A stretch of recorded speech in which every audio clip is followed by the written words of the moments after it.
لو لسه محتارة وعندك بواقي من نواعم العيد، بسكوت، كوكيز، بيدي فور، تعالي هنعمل بيه شوية نوتيلا جامدين جدا، طعم وريحة ولون كأنك جايباها من بره بالظبط.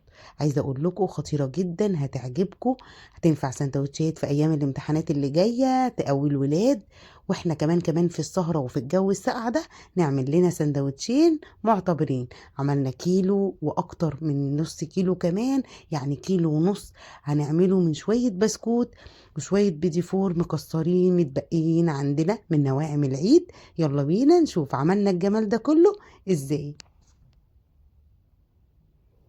يلا بينا بقى بسرعة نشوف هنعمل من باقي نواعم العيد ايه. هنعمل حاجة جامدة جدا، والنوتيلا الخطيرة اللي انتوا شفتوها في اول الفيديو دي، من شوية كوكيز على شوية بسكوت مكسرين مش عايزينهم اي حاجة. وهنطلع دلوقتي وهنعمل.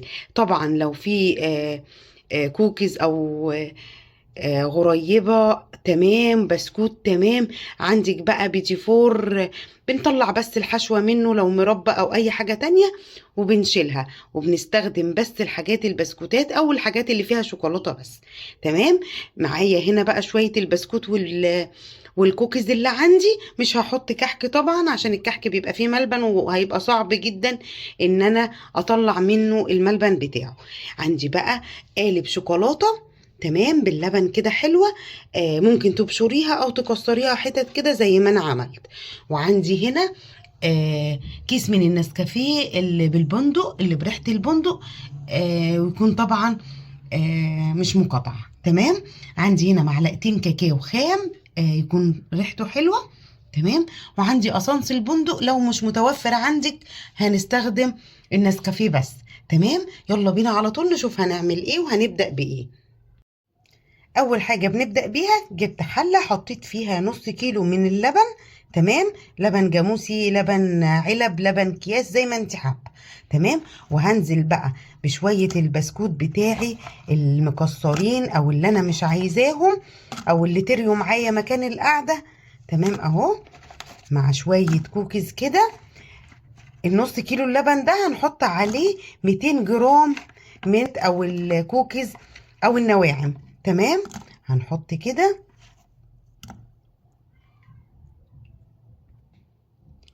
حطيت البسكوتات والنواعم بتاعتي، هبتدي انزل بالشوكولاته اللي انا بشراها او مكسراها علشان بس تسيح معايا وما تاخدش وقت في الايه وهي بتسيح.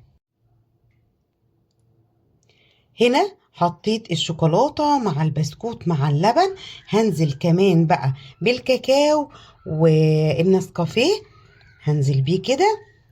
ومعايا قد معلقتين كبار من الزبدة، انا هحطها كده وهبتدي اقلبهم على البارد تقليبة بسيطة. هنا طبعا عشان اللبن ساقع فكل الحاجات دي مش هتسيح ولا الشوكولاتة. هنبتدي بقى الاول احط كده من اسانس البندق قد معلقة كده صغنونة، وهرفعه على النار وهنبتدي نقلب فيه باستمرار. هنا رفعته على النار وهبتدي على طول ايديا فيه باستمرار. طبعا كل الحاجات دي هتسيح والبسكوت هيشرب من اللبن، بس اهم حاجة نهدي عليه النار علشان ما يلزقش مننا في الحلة ويتحرق مننا. تمام. اهم حاجة نقلب كل ده في بعضه لغاية ما الشوكولاتة تسيح والبسكوت يدوب خالص تماما تماما. نفضل كده نقلب وايدينا فيها على طول كل شوية كده لغاية ما كل حاجة تسيح والشوكولاتة. هو عموما اول ما اللبن يسخن على طول هتلاقي كل الكلام ده ساح وبقى زي الفل. حتى الزبدة هتسيح وهتدينا طعم حلو جدا. مفيش زبدة ممكن تحطي معلقة سمنة يكون طعمها حلو برضو. زي ما انتوا شايفين الحاجات ابتدت تسيح والبسكوت ابتدى يبوش اهو يدوب خالص. وادي الزبدة اهي برضو صغرت خالص وابتدت تسيح. ايديا فيها على طول كل شوية اقلب كده واجيب من تحت لفوق، وكل ما الشوكولاتة بتاعتي بتسيح لونها بيغمق وبتبقى حلوة جدا. عايزة اقول لكم طعمها حلو جدا من قبل ما تكمل، يعني جربوها الطريقة دي. هنستفاد بالبسكوت المكسر عندنا، هتعجبكم وهتنفع كمان في سندوتشات الولاد الايام اللي جايه امتحانات وعايزين نغذيهم شويه.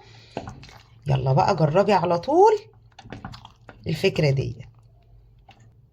هنا ايديا فيها على طول لغايه ما الحاجه تسيح مني. بصوا ما شاء الله هي ابتدت تسيح خالص اهي وبقت زي الفل. قليل قوي الحاجات دي. هنضربها دلوقتي ونظبطها مع بعضنا. اهم حاجه ايدينا فيها عشان ما تلزقش منك في الحله وايه وتتحروق منك. خلاص كده ابتدت ساحت اهي كلها وبقت زي الفل. لو لقيتيها سمكها تقيل معاكي ممكن تزودي حبه لبن حبه بحبه كده لغايه ما توصلي للقوام المطلوب اللي انت عايزاه. كده تمام. هقفل عليها بقى وهقول لكم هنعمل ايه. هنا ما شاء الله خلاص رفعتها وشلتها من على النار. بصوا ما شاء الله ابتدت تسيح خالص اهي. طبعا الصور مفتحاها شويه او الفيديو مفتحها شويه لكن هي كأنك لون الطبيعي بتاع النوتيلا بالظبط. في المرحله دي بقى هي لسه سخنه جدا. لو عندك هاند بلندر هتضربيها على طول وهي سخنه كده. ما عندكيش وهتضربيها في الخلاط هنصبر شويه لغايه ما تهدى وهنضربها. انا هضربها بالهاند بلندر وهقول لكم هنعمل ايه. هنا ابتديت اضربها اهو. في المرحله دي بقى وانت بتضربيها هتحطي بس معلقه واحده من الزيت. معلقه واحده بس معلقه اكل كده هنحطها ونضربها علشان تدينا اللمعه اللي بتبقى في النوتيلا اللي بتاعت بره. تمام. بصوا عايزه اقول لكم طبعا خطيره خطيره خطيره. لقيتي القوام تقيل شويه زي ما اتفقنا هنحط شويه لبن. بصوا بقى بعد ما اتضربت بسم الله ما شاء الله القوام عامل ازاي. كريمي جدا حلوة قوي طعمها خطير وهي سخنة. امال لما تبرد بقى هنعمل ايه. يلا بقى وهي سخنة كده على طول نحطها في البرطمانات واول ما تهدى هنبتدي نحفظها في التلاجة على طول. وبكده وصفتي خلصت. عايزه اقول لكم ما شاء الله ناعمه وقوامها تقيل وجميل جدا. ولسه كمان لما نحطها في التلاجة نطلع منها كده ونعمل احلى سندوتشات لذيذه وطعمها خطير من شويه بسكوت كانوا عندنا مش عارفين هنعمل بيهم ايه ومحدش راضي ياكلهم. لا جربي الفكره ديت والطريقه ديت. وعملنا كميه كبيره قوي. البرطمان ده كيلو وعملنا طبق كبير كمان مليان. حبيت قبل ما افضيه في البرطمان اوريهولكم. بصوا بقى كده قوام خطير جدا جدا جدا. عايزاكم بقى تجربوا بالطريقه دي هتعجبكم ان شاء الله. بشويه بسكوت عملنا احلى نوتيلا. تنسونيش في لايك والاشتراك وتفعيل الجرس وربنا يديمها علينا نعمه. والسلام عليكم ورحمه الله وبركاته.